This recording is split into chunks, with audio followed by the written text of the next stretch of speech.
All right, so I'm gonna try another video, hopefully a bit shorter.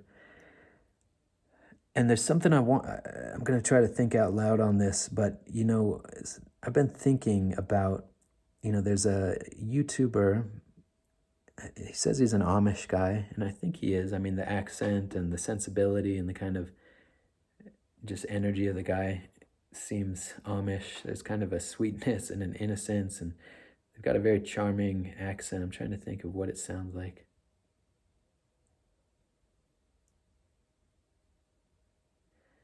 I don't know, but it's charming, childlike. I don't know. It probably sounds a little bit demeaning, but condescending. But anyways, and he's a young man, and he's on Rumspringa, which, as I understand it, is kind of when you're 17 or 18, you're kind of let out of the community, given a long leash, let loose into the English world. I think is the term that Amish use for the broader world. And you're encouraged to just explore life out there. And the idea being that after a certain period, a year or 2 years, having seen, what's on offer out in the world and seen what life was like in the community, you can make an informed adult decision. Do I want to go back to being Amish, or do I want to, disassociate or move out into the broader world? I think that's the basic outline of what's going on there. And that's interesting. There's something quite almost like shockingly open about that. I'm trying to think of the right word. Magnanimous, generous. For a community that is so kind of in some ways insular and has such a strong identity, to be willing to take that risk, I think shows a lot of confidence in a certain way, and that kind of liberty, I think is so fundamental, the idea of free will. Anyways, I think it's just kind of an amazing thing. But and there's this thing I've noticed with people who grew up in very traditional environments, like with Mormons is another example. I'm thinking about Mormons in connection to the shooting that happened with Charlie Kirk. This guy grew up Mormon, and then seems like just at some point in the recent past made this big switch, and grew up conservative Mormon, Republican, Second Amendment loving family type of thing. And then more recently, kind of something happened and seems to have gotten ideologically possessed in a left direction, left side of the political spectrum, and apparently was dating a man or romantically tied to another young man who was transitioning to be a woman, transgender person. I mean, just so many things just in that sentence alone that are just so antithetical to Mormon values and the kind of conservative thing. And there's other, I love Mormons. I'm just going to say it in a similar way that I love what I've seen about Amish. But I grew up with a lot of Mormon families around me, and in many kind of direct, close ways. Had Mormon best friend, and just a lot of Mormon connections for whatever reason in the part of town where I grew up, and awesome families, man, just so awesome. Loved hanging out at their. There's like a certain charisma, a certain aura, to use that vague word, to Mormons, at least when I was growing up. I know things shift and change, but no, I still detect it. There's a wholesomeness there. There's a purity is not the right word, but there's a wholesomeness there. There's a goodness there. There's a kindness there. There's a solidity there, a kind of solidity in the sense of they know who they are, what they stand for, but not in a ostentatious way, not in a showy way. Just kind of this quiet, still confidence, and in a very natural, organic way. A wholeness is, I think, the best word. And the Mormon kids I grew up with, guys mostly, funny, guys, a great sense of humor, fun to be around. Almost all of the like Mormons that I knew, super smart, huge emphasis on education, very talented, engaged, involved kids, you know, wholesome, intelligent, witty, bright. A number of the valedictorians and like smartest people in the high school that I went to were Mormon. But I just have positive associations, positive feelings about the types of people that religion produces. And I didn't grow up in like Lancaster, was it Lancaster, Pennsylvania, Lancaster County, or wherever the Mormons are kind of, I know there's different communities, but kind of the Northeast, maybe the Midwest a little bit in the U.S. And in Mexico, I ran into some Mennonites, and I think Amish are a branch of Mennonites, like a schism of Mennonite. Anyways, but there's similarities there, and an innocence there too, I can also say, and that's kind of the point I'm trying to get to, that there's something that happens, and it's sad. It's kind of a sad point that I want to make. It's just an observation. I'm not saying it's 100% true, but, and I've seen this with other YouTubers, just to kind of add some more onto this side of the equation. There's some YouTubers that I watched, and they grew up Mormon, but definitely drifted far away from the religion. Very funny guys, very charismatic, bright. And so I have mostly just good things to say about that kind of an upbringing where you have religion, you have family, you have community, you have a strong sense of identity. It just tends to produce really balanced, stable people within the context of, that tradition. I've seen it firsthand so many times. Something categorically different, categorically a different flavor, a different aura. And it's lovely. It's just great. It's the good stuff of life. And it's kind of shocking being around people like that when you grow up without that kind of stability and cohesive group identity and religious background. You grow up just kind of in the wilderness or the craziness of secular default society. Cynical, jaded, on guard society. When you come across people like that, it's like an oasis because of the peace there and the coherence there, that it stands out, in a way that maybe if you're Mormon, you don't even recognize, at some point that you have that, because it's just the air that you breathe, but it really stands out, because I didn't grow up with that kind of an upbringing.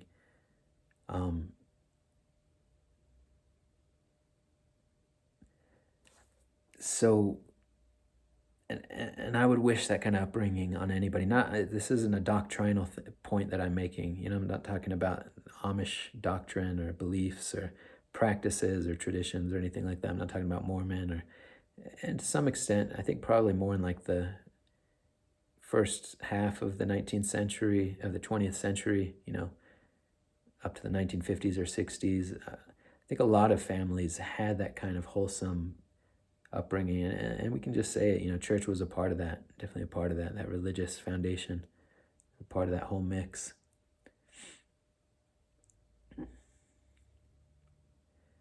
But something happens because the world outside of those contexts and communities is so debauched, so sick, so unmoored to that kind of integrity and those kinds of values.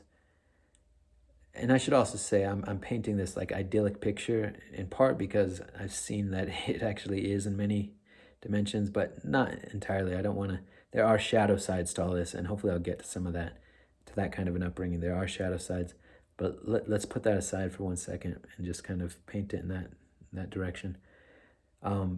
Because the world outside of those contexts is harsh and debauched and evil in many ways, sick in many ways, lost, confused, adrift, wounded, in pain, in confusion.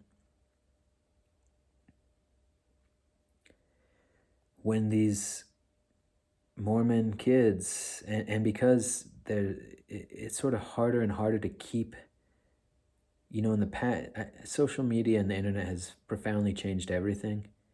And so I think it was easier in the past to have a kind of traditional,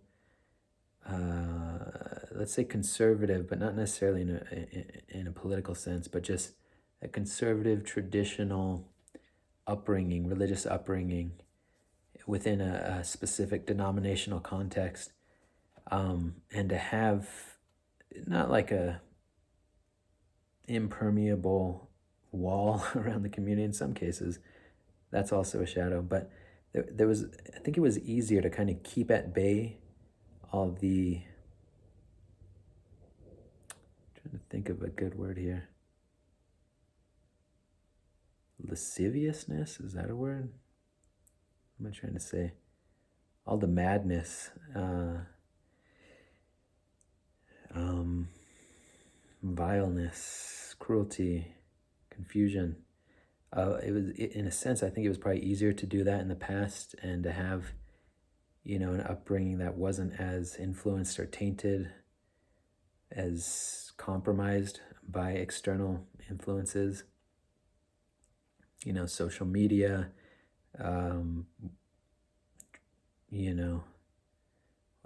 ideological, the algorithm and how that tends to funnel people into more and more ideologically narrow categories, something like YouTube or TikTok or I don't know, wherever people are getting their stuff, because that stuff, it can, is so accessible to just anybody that has the internet.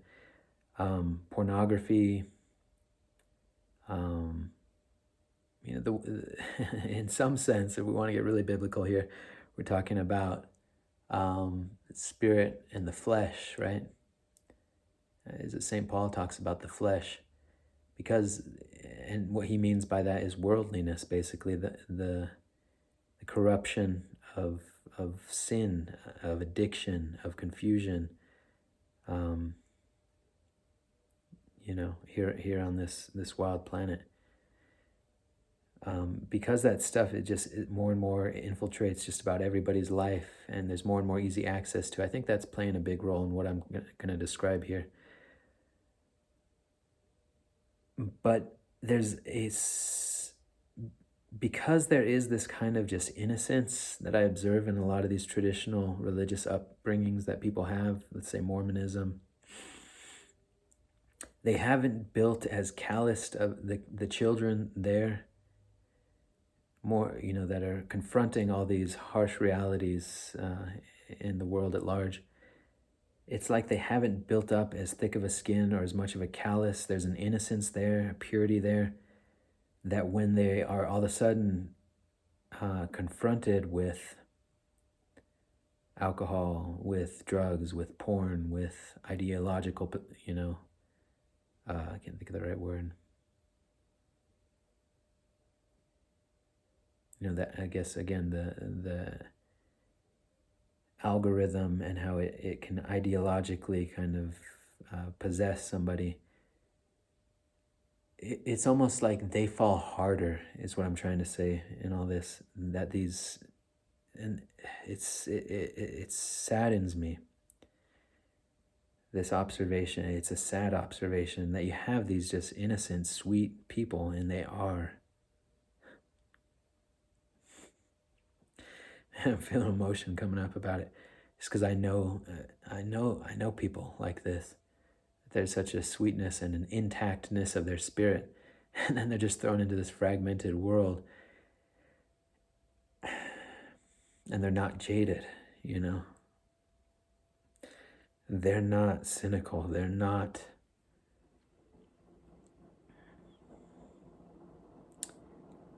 corrupted, or it's sad. It saddens me.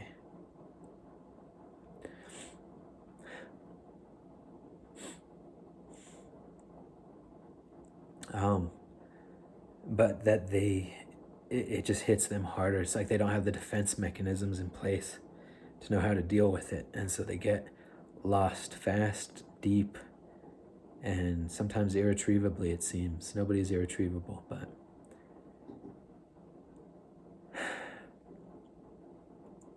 oh man, I need to pause for a second.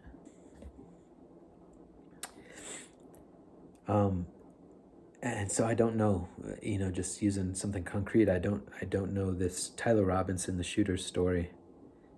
Just little bits, that have been brought up in the investigation and stuff.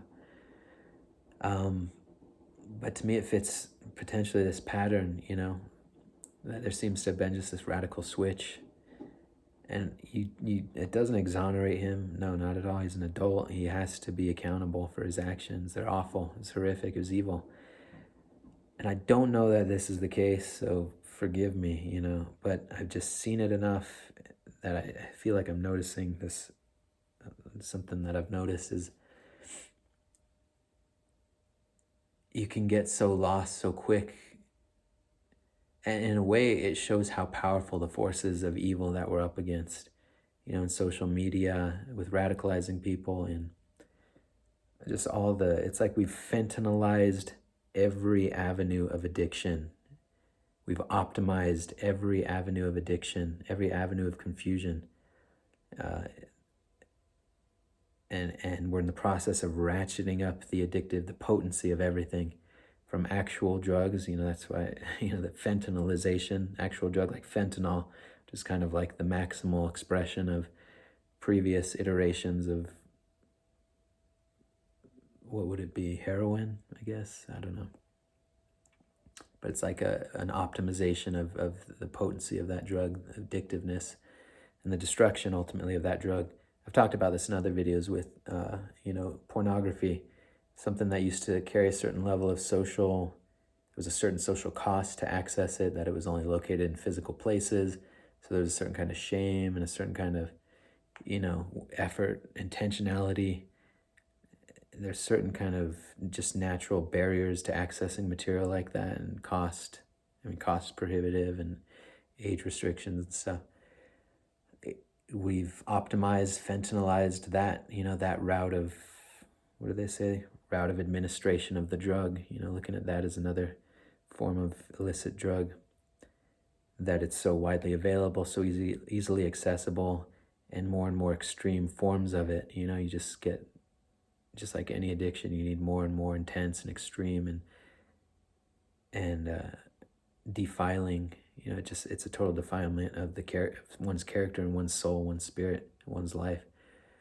But just across the board, gambling is easier than ever, all the sports betting, and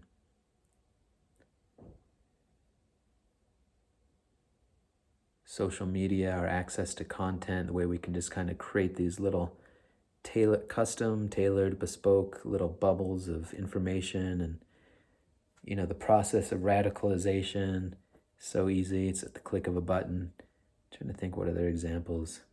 Energy drinks, maximal caffeine, maximal sugar. Yeah, the additives in food, another perfect example. We figured out how to addict people. It's not industrial food science is not complicated. I'm sure it's, more salt, more sugar, more caffeine, whatever. And we've just optimized all that, and we've enslaved people. We've preyed upon the vulnerability that we have to pleasure. Dating apps, that's another optimization of, it's like extracting. It's like I've used this example before. I hope it doesn't sound trivial, but just to demonstrate the point, it's like a mango is a whole food, right? You've got fiber, you've got vitamins, minerals in it. It's a full-on experience. It's got a lot of carbohydrates. It's mostly carbohydrates, 85-90% carbohydrates. And sugar is also a carbohydrate, but what's different is it's coming in a whole food package, and so there's all these things to regulate. You don't get a sugar rush and crash because you've got the fiber, because it's coming in this, whole foods, fructose, or whatever the chemical signature is. It's coming in this whole food package with other things to kind of help process it and digest it and, even out the impact of it. And it's wholesome. It's good for your body. What we've done across the board with so many activities and so many dimensions of pleasure and just of human life is we've just extracted out the sugar. The sweetness is what keeps you coming to the fruit. But in that package, it's wholesome, and we've extracted out and just isolated sugar as the one thing, the addictive thing, and optimized that, packaged that, injected that into everything. And I was thinking about that in the context of like something like marriage and hookup culture and online dating and pornography, all these things, kind of a constellation of things. The sugar equivalent of that is something like orgasm or the sexual act. But in the context of marriage or face-to-face dating, or developing a relationship with somebody locally that that you grew up with or whatever, how dating was since the beginning of time, basically, courting, there's this whole food package. There's, the relationships you're building up, the families getting to know each other, face-to-face contact, a process of courtship, in the context of marriage, it's a certain commitment. There's a mutuality there. There's a, commitment, a love. And it's in that context that sexual expression can be a beautiful thing, that there's safety there, there's trust there. That's the big thing. There's trust, there's protection there, there's a commitment, there's relationship. And it's all the more meaningful to, make love, to, have sex with somebody, make love. But we've just extracted the sugar of that and we've tossed out everything else, and it's a recipe for sickness. I'm off on a tangent here and I'm not sure I'm going to find my way back. But so I think that here's where I got derailed here. I got off on this tangent.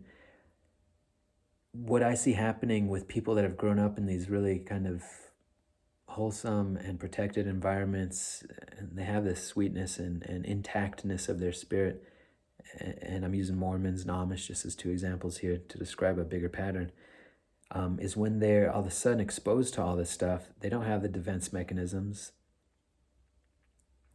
They don't necessarily, and that it holds up a mirror. They're kind of, I don't want to, sacrificial lambs. I'm not sure that's the right way to say it, but this example really holds up a mirror to how far adrift we are as a society.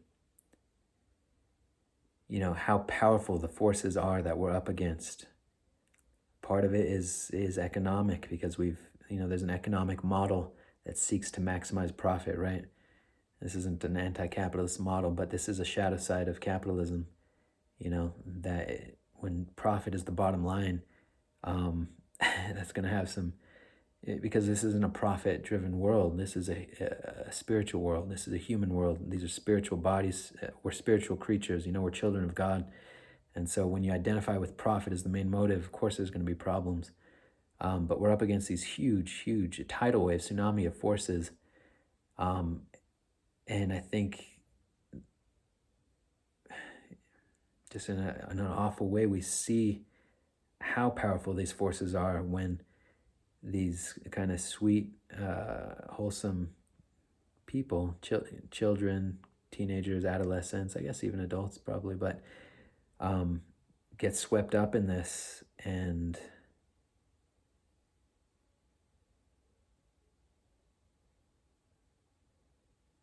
consumed, consumed by it.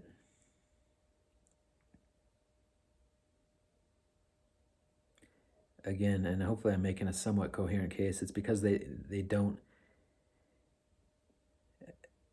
have the defense mechanisms, the calloused skin on their spirits, there's an innocence there. And so they're sort of like lambs, being led to slaughter, lambs thrown into a blizzard of knives.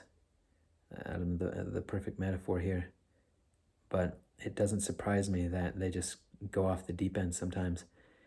And with some of the YouTubers that I'm talking about, I've just seen them get, lost in these in addictions, substance addictions, partying, moving out to LA, just kind of everything that the religion isn't. Mormonism especially, it's like no alcohol, I think, no caffeine.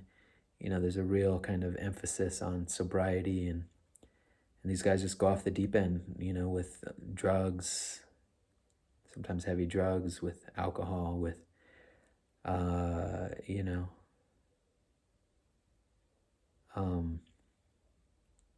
know, cheap sex, having sex with I'm going to say out of wedlock.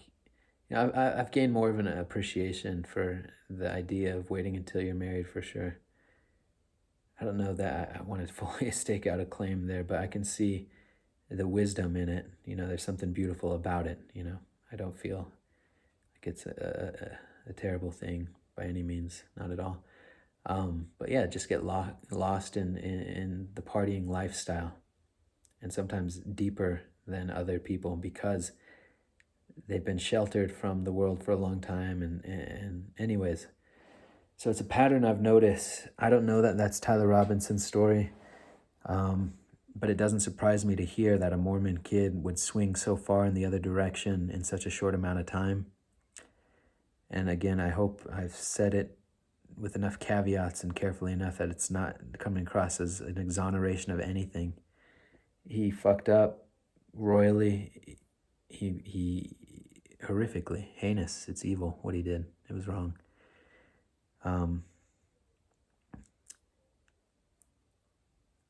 And with this Amish kid that I kind of brought up at the beginning of this whole conversation, I see that kind of happening to him too, getting more and more captured by social media and the world.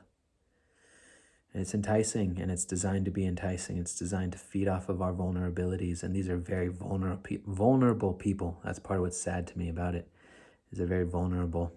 All of us are, and we all are getting lost in our own ways. But it just sickens me. There's something about it. It sickens me to see it happening to kind of innocent people in that way. I don't know. Anyway, so I wanted to try to talk about that. I haven't heard anybody. I'm sure there's people talking about that, but it's just something that I've been kind of reflecting on. And Richard Rohr, and in part because of things, Richard Rohr has influenced, I think, in the background, in the foreground, a lot of what I'm saying, because he's got this idea. I don't think it's original to him, but there's the first box of life is order, second is disorder, third box is reorder. And he uses his life as an example. He grew up in a traditional Catholic little enclave and had this idyllic kind of, growing up and knowing who he was, what his life was about, had that Catholic identity, church going, there was a whole rhythm to life and the world, and it made sense, and it was wholesome, and it was good. And that's that first box. If you have, and people increasingly don't have this opportunity, I don't feel like I really had this opportunity, to be frank, but that, that kind of 1950s Leave It to Beaver, and what I'm marking out still in some ways is maintained mostly, in these kind of more conservative religious communities, traditional communities. But I mean, yeah, in big parts in the middle class and more on the right, I gotta say, just to be honest, more of a value on the kind of traditional family values and things like that. But it doesn't necessarily have to be on the right. It goes a long way having a mother and a father who are semi-sane and loving and caring and having basic stability. Kind of a middle class upbringing, just in general. I think goes a long way regardless of political affiliation. Though, I do think it tends to be more on the right. But anyway, so there's this first box of order. You have this protected space of upbringing, of identity formation. Then comes the disorder. You encounter a chaotic world. You encounter things that don't fit neatly and cleanly into the idyllic In some sense, I'm talking about the hero's journey too, In some sense, you could also say paradise, paradise lost, paradise regained. It's kind of the similar journey. But yeah, that you go through this disorder phase of questioning your beliefs, of deconstructing, of contending with chaos, with entropy, with confusion, with darkness, with temptation, et cetera, et cetera. And then on the other side of that, the potential for reorder, it's like a higher integration, it's an innocence regained, but it's at a higher octave, having contended with all those, having seen what was good and wise about the original box, about tradition, about certain values, and incorporating that with the wisdom of having battled and contended with chaos. And that's something that Richard Rohr talks about. Again, I don't think it's his idea originally, but so that's kind of in the background here, is like the Mormon walk, the Mormon experience, and forgive me for kind of harping on this, but I think I'm saying mostly just generous things here, is the first box, and Richard Rohr makes the point actually about Mormons, and I tend to agree with him, is basically the first box, like epitomized in a really concrete way, but in a way that really fits, that description. There's something Edenic, Edenic, Edenic, is that how you pronounce it? Like the Garden of Eden, something Edenic about it. And the deconstruction phase, I think, is a vulnerability that I don't. It's not really a part of the vocabulary of a lot of these traditional communities. And that's fine in a sense and beautiful in a sense, as long as the integrity of the community holds. But when it's compromised with the infiltration of the outside world, all of a sudden you're kind of just, again, like you're vulnerable. I keep having an image of a lamb, being led to slaughter. You don't have those defenses built up from having contended with chaos. So is that a shadow of Mormonism? I guess, but kind of an innocent shadow. It's not really like, and again, it still works for so many people that are able to stay in the community. And there are Mormons that go, and religious people, traditional people that go on the journey, actually, that find their way out of the chaos, that go through it, get lost in it. In a way, it's the prodigal son. It's that story as well. Jesus teaching on the prodigal son, that find themselves, destitute, face down in a pig's trough or whatever, having gambled away their inheritance and lived a riotous life of partying, etc., that they make the return.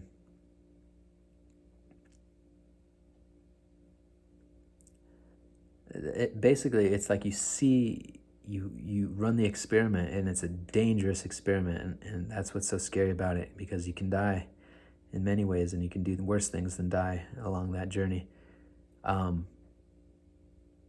But there is a possibility that you come to the end of your search externally. You realize, shit, this is empty. This is vanity. This is whatever. Is it Solomon? Ecclesiastes?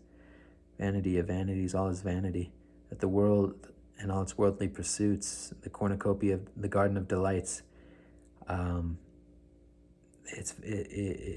an emptiness there. It won't satisfy your soul, and you can come to that recognition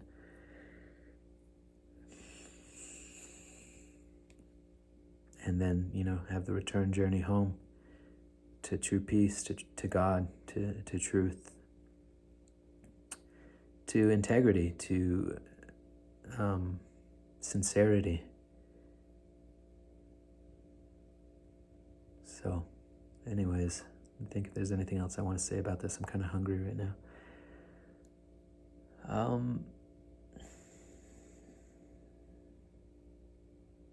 I don't know what the solution is. I mean, in one sense, it's like you want to say you have to risk it. You have, the cost of freedom and the ability to choose love freely, that there are costs to that and dangers. It's like you almost have to run that experiment. Part of me wants to say that. Another part of me is just just skip that whole thing. Just stay where you're at, man. You got a good thing. Just love God. That's the answer. You don't have, I don't know if you have to go through the whole journey. There's plenty of people that live in a traditional community their whole life and seem to live good lives. I don't know. Who am I to say?